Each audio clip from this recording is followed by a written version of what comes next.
hang out with the T helper cell can see what the APC has processed, can see the receptors, like, yeah, okay, I'm happy, this is great. If that's what was throwing me off. If I take my APC and I fix it first, so we're going to expose it to some chemical that blocks the cell from being able to do phagocytosis, and I mix the cell with processed antigens that are already chopped up, that are already small enough to fit into the class 2 receptor. They get loaded into the class 2 receptor because they can just bind there on their own, floating around in the environment. If I mix these with the T cell, then the antigens can effectively be presented. The T cell can see the MHC and it can see the antigen inside and it won't be activated. All right.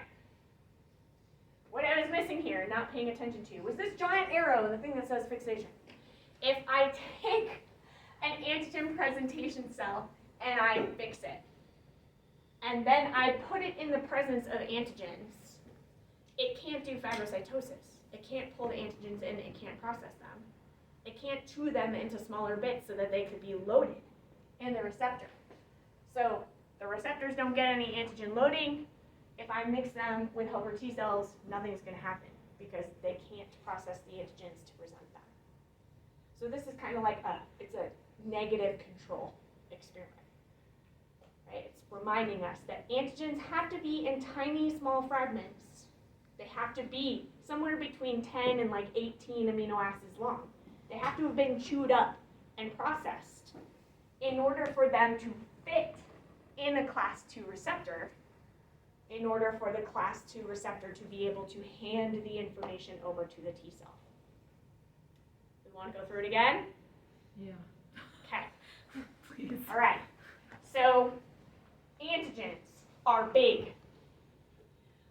They have to be broken down into smaller pieces, which are usually referred to as epitopes. They have to be broken down into smaller pieces in order to fit in the binding pockets for class 1 and class 2. Now this is just looking at class 2, but it doesn't matter. Antigens are usually big, right? They got to be chopped up into tiny pieces so they can fit in the cradles. For helper cells, I'm only going to receive, well, mostly going to receive information from professional APCs. So professional APCs are crawling around. They grab an antigen, they process it, make it tiny little chunks, and it can be loaded onto a class 2 receptor.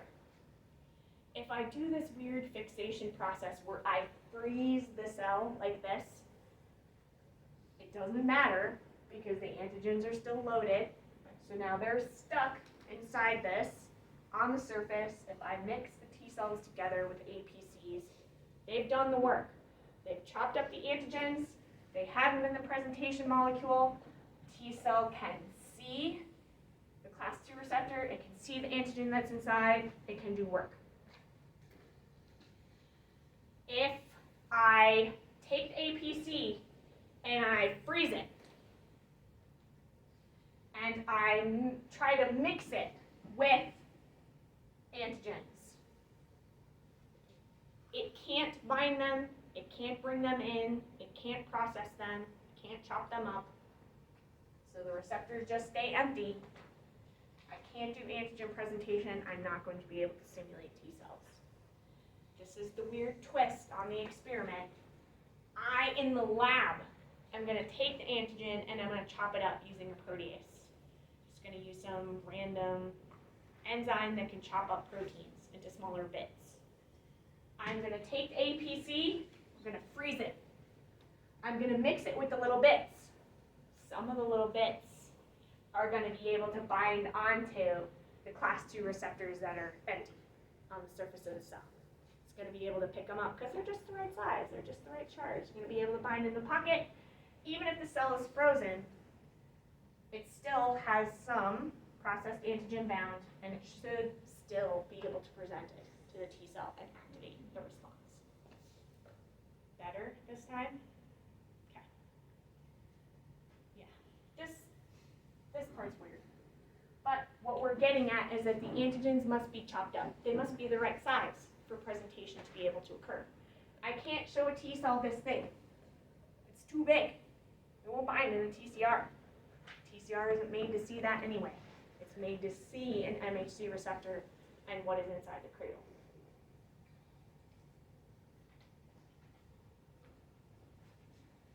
Okay, so this looks at how do the antigens get processed and loaded on class 1 and class 2 receptors.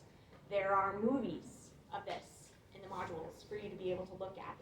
So you don't just have to look at a still picture and kind of imagine it happening in your brain, but if we're talking about class 1 receptors, they exist on all of our cells that have a nucleus. So everything but red blood cells, essentially. Inside our cells, proteins are constantly being made and they're constantly being recycled. They get degraded by the proteasome. Right? So here's an endogenous antigen. So protein chewed up by the proteasome, there are little protein fragments and bits. Our cells are going to build class 1 peptides. They're going to load some of those chewed up little bits onto the class 1 peptides. They're going to traffic the class 1 peptides to the surface so that the surface of my cells are showing my immune system what's going on inside me. Right? So the proteins come from inside. They're going to be, most of the time, your endogenous self proteins. Good stuff. Unless we're infected with intracellular viruses or parasites or fungi inside our cells. Then their proteins are going to get chopped up. Some of them will be floating around. Some of them will get bound onto these receptors and expressed on the surface. And cruising cytotoxic T cells will see it and be like, hey, that's not ours. That's weird. What's going on here? They will stop and try to figure out what's happening inside the cell. This shows us where antigens come from in the exogenous pathway, so how we get loaded on class 2. I got a phagocytic cell that has eaten something it found outside. That exogenous antigen gets brought inside an endocytic vesicle. All endocytic vesicles that come inside our cell get rooted through a particular process when they enter. Our cells fuse this endosome with a lysosome or a peroxisome. They're going to chew up the stuff that got brought inside into little pieces. Right? So now I have little pieces chopped up from the stuff that came from outside. Inside the cell, I'm building my class 2 receptor. The class 2 receptor needs to get from the rough ER Golgi network to meet up with some of these endocytic digestive vesicles to pick up what proteins we're bringing in from the outside. So eventually, this class 2 receptor gets trafficked to meet an endocytic vesicle. Some of those proteins taken from the outside get loaded into the binding pocket, and the whole thing gets brought to the surface of the cell so that the phagocytic cell can show what some of the stuff is that I ate. Most of the rest of the stuff will be recycled and used for whatever purposes it can be used for. But this is a bad thing. This is some kind of weird bacterial exotoxin or parts of fungal membranes or something that we ate and brought in. It will get displayed. The cell will be able to have a conversation with a T helper cell and say, look at what I found. Is this okay or not? The two cells will work together to mount an immune response. That's what needs to happen. Yeah. So the one on the right is most likely a dendritic cell. Yeah, it's most likely a true APC. So it could be a monocyte macrophage, dendritic cell. The one on the left could be like a skin cell. Any body cell. The important thing to remember though is that all professional APCs, monocytes, macrophages, dendritic cells, B cells, are going to be expressing both of these on their surface at any given time. So they're really helpful because this could be engaging with a cytotoxic T cell. This is one cell, right? This is my dendritic cell. I could be talking to a cytotoxic T cell with one hand and talking to a helper T cell with the other hand, relaying the information. We are under attack from viruses right now. This is what we have to do. You're creating a more global conversation for the immune system to get everything kicked off that needs to happen. Yes? So could a professional APC, in theory, take in like multiple exogenous antigens and then present them to HC? Yep. So I could be taking in bacteria stuff and I'm expressing some cell wall component, I'm expressing exoenzyme, I'm expressing toxin, all at the same time. Yep. Yes. Would you have empty MHC receptors on the cell surface, or do they just get expressed once they kind of bind to something? I would imagine that it's unlikely that you have empty class 1 or class 2 receptors on the surface, and it's just because unless they get loaded with a protein, their normal trafficking shouldn't really take place. So like that picture from the last slide, that's just kind of in theory. Yeah, this is a weird thing that I would do in the lab. Okay. That is not really going to happen in real life unless you dip yourself in a giant vat of alcohol or some other really weird chemical that you don't want to hose your whole body with. Formaldehyde, right? It would be really weird for that to occur in real life. Okay. Yep. Yeah, we do a lot of really weird things in the lab that don't always make sense. This is reminding us about where endogenous proteins from inside the cell are going to come from, how they're going to get processed, right? All of the proteins that make up the cellular structures inside our cells have a timer, have a time limit. The cell does surveillance to see if old proteins are damaged, if they need to be recycled. They get fed into the proteasome, right? Protein that is old, that is damaged, that needs to be recycled gets ubiquitinated. The more ubiquitins you have, the faster you get digested. I like to think of the proteasome as a garbage disposal. You shove proteins in there, it grinds them up and spits out smaller pieces. Smaller pieces that can be used for loading on class 1 receptors. This shows us that there are special mechanisms in the cell to take those ground up recycled proteins and to make sure that they get loaded onto a class 1 receptor. So there's a special little molecular machine, tap transporter, whose job it is to take some of those recycled fragments and hook them up with a class 1 receptor. Most of the recycled protein fragments are just going to be used, again, for some other purpose, building up proteins, making ATP, whatever we need at that time. But a few of them will be sampled. They'll be handled by the tap protein to load into a class 1 receptor. When the class 1 receptor gets built, it gets filled with a special little cover that protects it, that keeps it from binding any aberrant proteins that might be around while it's being built, so that we only put what is appropriate, what has been digested, inside the class 1 molecule. So it's going to build this little hat, protects it. It gets processed, it gets trafficked to the tap receptor. Once it gets to the tap receptor, this little hat, this little cover gets pulled off, and the peptide can be loaded inside. It's just to protect the class 1 receptor from accidentally loading proteins that shouldn't be there, that we don't want to present through a class 1 pathway. Once class 1 peptides are loaded, it gets trafficked through the cell using its magical little zip coding, send it wherever we need to go.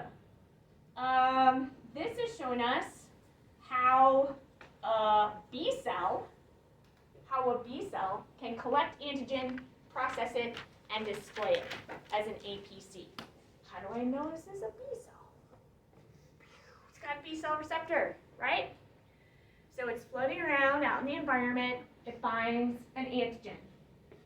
A really neat thing happens when B cells bind antigen. The entire B cell receptor gets translocated inside the cell. So this triggers a whole bunch of really cool signal transduction that builds a clathrin-coated pit to pull the whole BCR inside. We're going to take this endosome and we're going to fuse it with a digestive endocytic compartment. It's going to pull off the antigens from off of the BCR. And the cool thing is, the empty BCR will be recycled and put right back on the surface. I'm going to take those antigens that have been chewed up. I am going to get them to a class 2 receptor. Class 2 receptors also get built in the same location that class 1 receptors get built in the rough ER. When they're built, they also have a little hat, a little cap, a little placeholder that protects them from accidentally putting class 1 proteins inside them or some other inappropriate molecule until they get trafficked to fuse with a late endosome compartment. When they get in the late endosome compartment, the last of the digestive enzymes pull the little cap off. The protein that we took in gets loaded in, and the whole thing gets translocated again to the surface so that the B cell can act as an APC. Right? So typically not a phagocytic cell, but I can grab antigens, I can bring them in, I can process them, and I can show them through the class 2 receptor. Okay, so this shows you all of the nitty-gritty of the steps. How does the class 1 receptor get made, or sorry, that was back here. How does the class 1 receptor get made with its fancy cap and load everything with TAP? This shows you the details of class 2 receptor gets made with this little cap. This little cap protects the class 2 receptor until it fuses with the late endosome to be sure that self-peptides and appropriate stuff doesn't get loaded in there until we're absolutely ready. This again shows you the pathway with detailed explanation of what is happening at each step. I am not going to ask you a question like this. I'm going to ask you global questions like, where do the peptides come from that are expressed on a class 1 receptor? Where do the antigens come from that are expressed on a class 2 receptor? I might ask you, how do we ensure that only class 2 peptides get loaded on a class 2 receptor? We have a magical little cap, right, that protects the receptor from building things, putting things in there that should not go in. So we have a safety, a fail-safe system that protects the receptor from only picking up and displaying what should go in there. Okay, now I'm going to tell you about breaking the rules. I just told you that only class 1 peptides get into class 1 receptors and only class 2 peptides get into class 2 receptors. Turns out it's not true all the time. Dendritic cells have a really cool property. They can present class 1 peptides on class 2 receptors. Weird. Or they can also present class 2 peptides on class 1 receptors. They can do what is called cross presentation. Right? The reason for this is that there are some antigens that can be picked up exogenously that could also end up endogenously inside a cell. A great example of this is viruses. Viruses are obligate intracellular pathogens.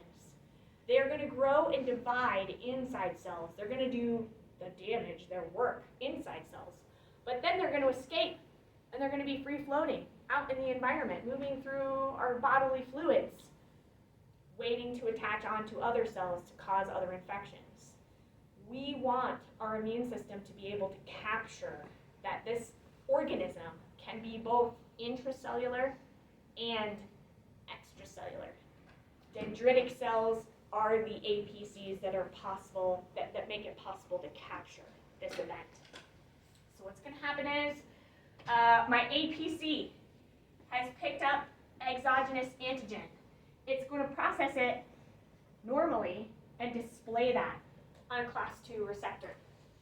It is also going to circumvent some of that processing. It's going to pull some of that antigen, it's going to display it on a class 1 receptor, and it's going to be able to show it to a cytotoxic T cell. Now, this can't just happen all the time. This only happens during a special set of circumstances. You're watching an APC having a conversation with 2 cells at the same time. The dendritic cell needs to be getting cues from, most importantly, the helper cell that give it license to do what it is doing. So first, we're collecting exogenous antigen, we're chewing it up, we're showing it to our T helper cell. While we're having this conversation, the T helper cell is saying, I know what that is. That's a virus. This is bad news. It's feeding this dendritic cell cytokines and co-stimulatory molecules that tell it, process that antigen and display it on both receptors. Show it on class 1 and class 2. Now we're gonna find a T cell that can see this antigen, but in this case, we've made it convenient.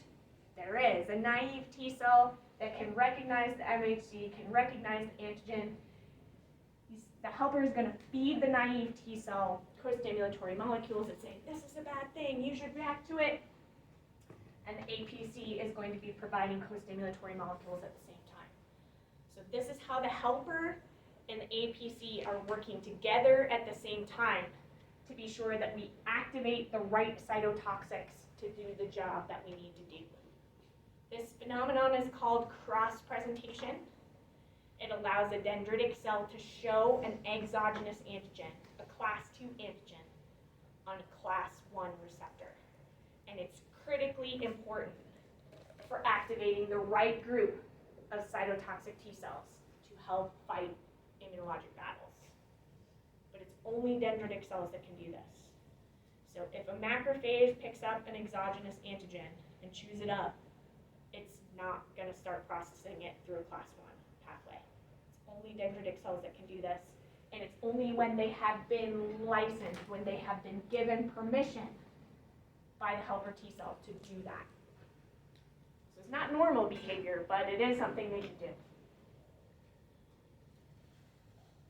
So this reminds us, to redirect antigen processing in the pathway, we must be given license. It is the helper cell that gives license to the dendritic cell that it's okay to process this exogenous antigen and put it on a class 1 receptor. Okay, what if you're not a protein antigen? Because that is what class 1 and class 2 receptors bind. They bind to proteins, and generally they're going to be soluble proteins. What if you're not a protein? What if you are not readily soluble? Because I'm going to process antigens inside me that are fats. I'm going to process antigens outside of me that are fats, that are not, right? That are not hydrophilic. They're going to be hydrophobic. How am I going to get them loaded into a presentation receptor so that I can activate immune responses?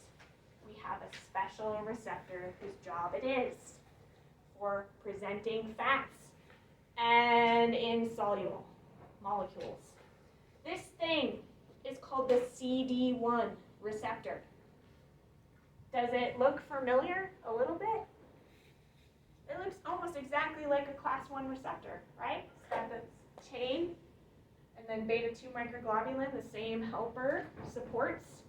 But the cool thing about this is it has a deep binding pump, not a cradle. It has a hole that will allow hydrophobic proteins, hydrophobic substances to bury itself in this hole that is hydrophobic. So fats, proteins, anything that's not hydrophilic will want to get into this little pocket and hang out in here. So this is how we're going to load, this is how we're going to display fats or peptides that are not readily soluble. They're going to bind into this CD1 receptor, and CD1 receptor will be able to display those fats to APCs, or to T cells too, to be able to see them, and NK cells as well. So you have a special receptor whose job it is to deal with the fat molecules, the lipids. Yes? Would that typically take after the exogenous?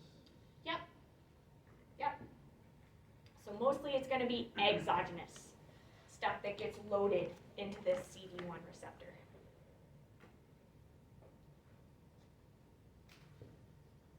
We have a bunch of different CD1 receptors that are encoded within our genome, so there's variability there, finding different fats and being able to display them.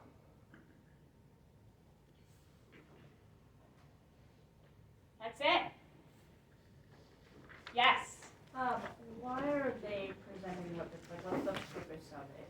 So same reason we want to present protein lipids, because some of the pathogens that come and attack us are going to have weird plasma membranes, weird cell wall components, weird fat components that they are going to possess, that we are going to want to be able to detect and know these aren't ours. These aren't fats that we made. These are fats that somebody else made. Make sense? Yeah. Okay. All right. Questions about MHC? All right. Who needs their test back?